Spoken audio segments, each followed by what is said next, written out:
এরে বুড়া খাজা মজ্জুব বুড়া রাস্তা দিয়ে যে খুল্লুর খুল্লুর করে যে হাঁটতেছে খাজা মজ্জুব, ওনার এই ডাইন ফাওড়া একটা গর্তের মধ্যে ভরছে। গর্তের মধ্যে কিছু ফসা দুর্গন্ধ ময়লা ফানিয়েছে। তো খাজা মজ্জুবের ফাও গর্তের মধ্যে ভরাতে এন থেকে সামান্য একটু ফানির ছিটকা ইসা এই লোকে দিয়া একজন প্রেমিকা যায়, এই একটু ফানির ছিটকে গিয়া প্রেমিকার চেহারা ধরছে। কইরে বেটির চেহারা সুন্দর ছিল, এই ময়লা ফানির ছিটকা কইরা চেহারা কি করছে? দাগ। কথা কর, কি করছে? সুন্দর চেহারার মধ্যে দাগ ফুরে গেছে। প্রেমিকের মাথা নষ্ট। প্রেমিকে বুড়া বেড়ার একটা থাবড়া দিয়া একটা সোয়াইল এসে জোরে কর নাউজু। এই বুড়া কোন দিকে চেহারা? আমার প্রেমিকা এত সুন্দর চেহারা তোর কারণে আমার প্রেমিকার চেহারার দাগ পড়ছে। তুই মুরব্বী মানুষ তো বুড়া মানুষ, একেবারে বুড়া, এ কাটতে হয়েছে পড়ছে উঠতারে না। আর তে প্রেমিকার দেখছ তোমার চেহারা কেউ দাগ দিলে হ্যাঁ মুন্সি হোক মৌলবী হোক আর যে হোক সরে দাঁত ফালাই দেবো। দেখছো বুড়ার একটা সর দিছি কোথায় এলেছি, এ তোমার আমি এত ভালোবাসি, তোমার সামান্য আঘাত আমি সহ্য করি না। প্রেমিকার না মাশাআল্লাহ আমার বয়ফ্রেন্ড খুব শক্তিশালী, খুব শক্তি মজবুত, এরকম বয়ফ্রেন্ড লগে থাকলে নো চিন্তা ডুহুর্তি। কথা কন ঠিক নি? 10টা কাইট যেটারে নাই কাইট তুই হইরা প্রেমিকের ডাইন গলা ভাঙ্গা। মার মনে কষ্ট দিয়া, বাবার মনে কষ্ট দিয়া, আলেমের মনে কষ্ট দিয়া, নবীর মনে কষ্ট দিয়া আজ পর্যন্ত কোন বেঈমান সুখের রাস্তা পায় নাই। কথা জোরে বলেন ঠিক কি না? লম্ব দিকে আর আমি গেলাম না, ডাইন গলার জন্য ভেঙে গেছে গা ঠেলা খাইয়া। পরে কহিনা লিল্লা ভালা রাস্তার মধ্যে হওয়া ভেঙে গেল। আরেক লোক কয় মা এটা গজব গজব। কথা কন ঠিক নি? ওই বুড়ারে যে থাবড়া দিছ বুড়ারে চিন খাজা মজ্জুব, এই হের বদদোয়া তোমার প্রেমিকের ফাও ভাঙছে। এখন ফাও জোড়া লাগাইতেছিলি অলির কাছে গিয়া মাপ চাও। মাইয়া করছে কি তার প্রেমিকের দুইটা ল্যাংড়ায় ল্যাংড়াইয়া গেছে গিয়া হুজুর আপনি মাফ করে দেন, আপনি বদদোয়া দিছেন দেখা আমার প্রেমিকের ফাও ভেঙে গেছে। খাজা মজ্জুব কয় মাগো আমি বদদোয়া দেই নাই, এই পর্যন্ত যা হয়েছে প্রেমের খেলা। তোমার চেহারার মধ্যে সামান্য দাগ পড়ছে, এটা তোমার প্রেমিকে সহ্য করতে পারলো না, আমারে থাবড়া দিছে। আমারে যখন তোমার প্রেমিকে থাবড়াটা দিছে তো আমারও একজন প্রেমিক আসমানে আছে। আল্লাহু আকবার। আমার প্রেমিকে সহ্য করতে না পাইরা তোমার প্রেমিকের থাপ্পড় মারছে। এগুলা সব প্রেমের খেলা, প্রেমের খেলা। জোরে বলেন ঠিক কিনা? মা বাবারে কান্দাইবেন, আলেম ওলামা কান্দাইবেন, পীর মাশায়েখদেরকে কান্দাইবেন, আসমান ওরা ছাইরা দিবে না, থাপ্পড় উনিও আপনারে দিবে। কথা জোরে বলেন ঠিক কিনা? এখন এই ওনারে হিকমতের সাথে বসে, হিকমতের সাথে বসেন ভাই, আর সবর করেন, হজম করেন। উজানির হিসাব হুজুরে বলছে যে যত বেশি হজম করতে পারবো সে তত বেশি কামিয়াব হইব, যে যত বেশি হজম করতে পারবো সে তত বেশি কি হবে? কামিয়াব। বিলকিস সুলাইমান আলাইহিস সালাতু ওয়াস সালাম যখন চিঠি লিখছে বিলকিসের কাছে যে আল্লাহ তাআলা আলাইয়া ওয়া আতুনি মুসলিমিন, হে বিলকিস চিঠি পাওয়ার লগে লগে বাহাদুরি চলতো না, তুমি আত্মসমর্পণ করে আমার দাস দরবারে চলে আসো। আমি শুনছি তুমি নাকি সূর্যের পূজা করো, সুপূজার মালিক সেজদার মালিক একমাত্র জোরে বলেন কে? আল্লাহ ছাড়া সেজদা কাউকে দেওয়া হালাল না, বরং হারাম হারাম হারাম। কথা বলেন ঠিক কি না? আল্লাহ তাআলা আলাইয়া ওয়া তুনি মুসলিমিন, আমি নবী হইয়া চিঠি লিখলাম, আমার লোকে বাহাদুরি দেখাইও না, মুসলমানের সাথে বাহাদুরি দেখাইও না, আলেম ওলামার সাথে বাহাদুরি দেখাইও না, নবী রাসূলের সাথে বাহাদুরি দেখাইও না, কারণ তাদের সাথে অহরহ সাহায্য আছে। জোরে বলেন কার? আল্লাহ তাআলা আলাইয়া ওয়া তুনি মুসলিমিন। বিলকিস চিঠিটা পাইয়া বাহাদুরি করো না, তুমি মুসলমান হইয়া আত্মসমর্পণ করে আমার রাজ দরবারে চলে আসো। জোরে বলেন সুবহানাল্লাহ। বিলকিসে বলছে ওই এমপি মন্ত্রীরা ওই কি এরম এক নবী সুলাইমান চিঠি লেখছে আমারে ধমক দিছে, তোমাদের মতামত কি? কালু নাহনু উলু কুওয়াতিন ওয়া উলু বাসিন শাদীদ। তো ম্যাডাম এই মুন্সি টুন্সির চিঠি ভাইয়া আপনার ধরানোর কোনো দরকার নাই।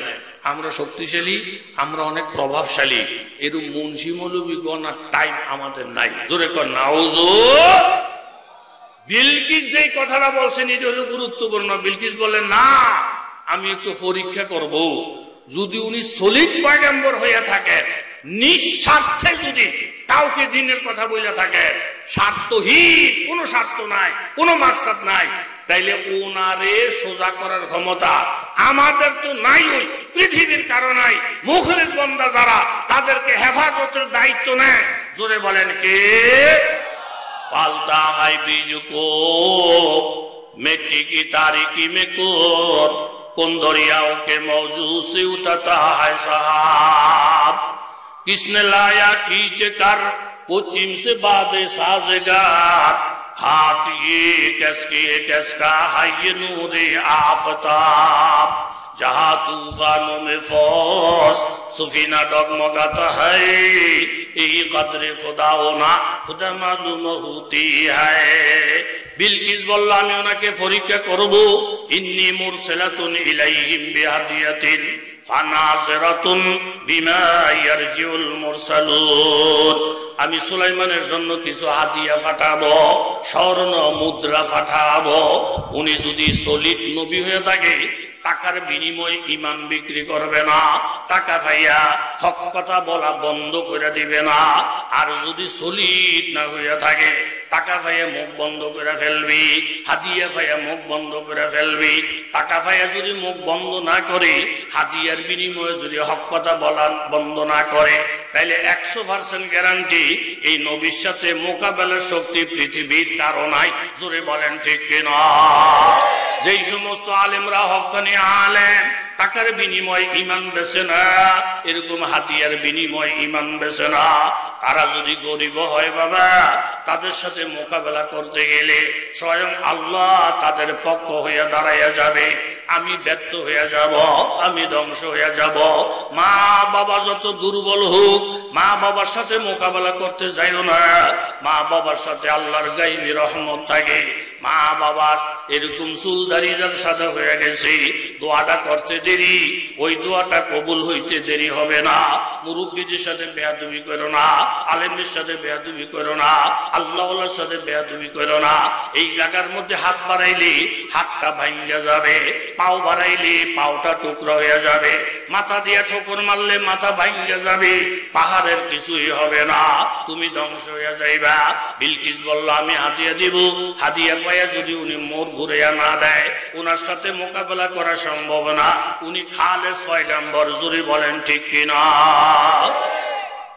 আস্তে একটা তাকবীর দিলে অসুবিধা আছে নি? নারায়ে তাকবীর, নারায়ে তাকবীর।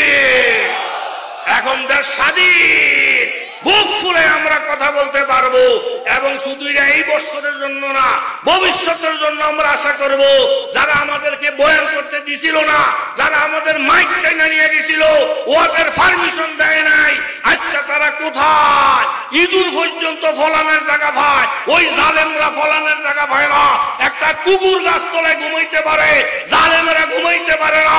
এতে করে প্রমাণ হয়ে গেছে, ভবিষ্যতেও যারা ক্ষমতায় আসবে, এই দেশের ঈমান ইসলামকে সঙ্গে নিয়ে যারা চলতে যাবে, তারা ইজ্জতের সাথে বাংলার জমিনে থাকবে। ঈমান ইসলামে আঘাত দিলে আগামীতেও যদি কেউ আসে, তারাও রক্ষা পাবে না, পাবে না, পাবে না।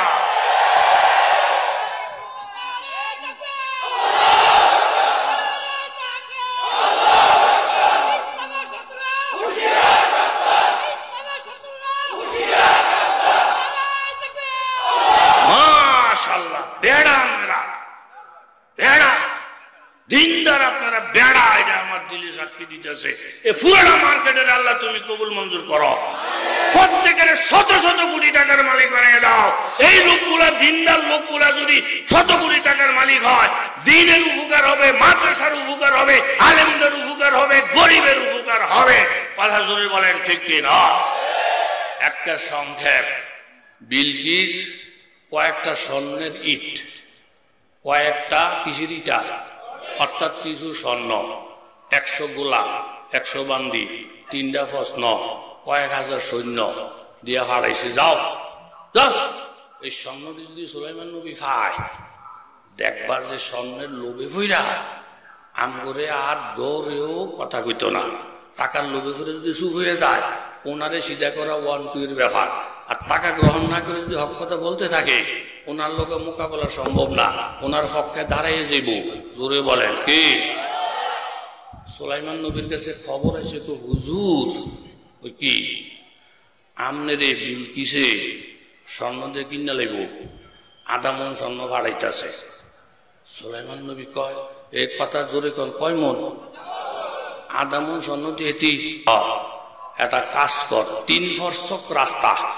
সুলাইমান নবী সিংহাসনের কাছাকাছি 3 ফরসক, ওই 3 ফরসক রাস্তা তোরা স্বর্ণ দিয়া ডালাই কইরা থুইয়া দে। সুবহানাল্লাহ পরে কইেন মিয়া, কয় ফরসক কি দিয়া ডালাই দে? আর ডাইনে বামে কিছু স্বর্ণের চেয়ারটার ভিসা, বিশেষ করে কয়েকটা গরুর ঘর, কয়েকটা ছাগলের ঘর বানাইয়া গরুর ঘর ছাগল ঘরের ফলর গুলা ডালাই দিবি স্বর্ণ দিয়া, কুড়ি বানাইবি স্বর্ণ দিয়া।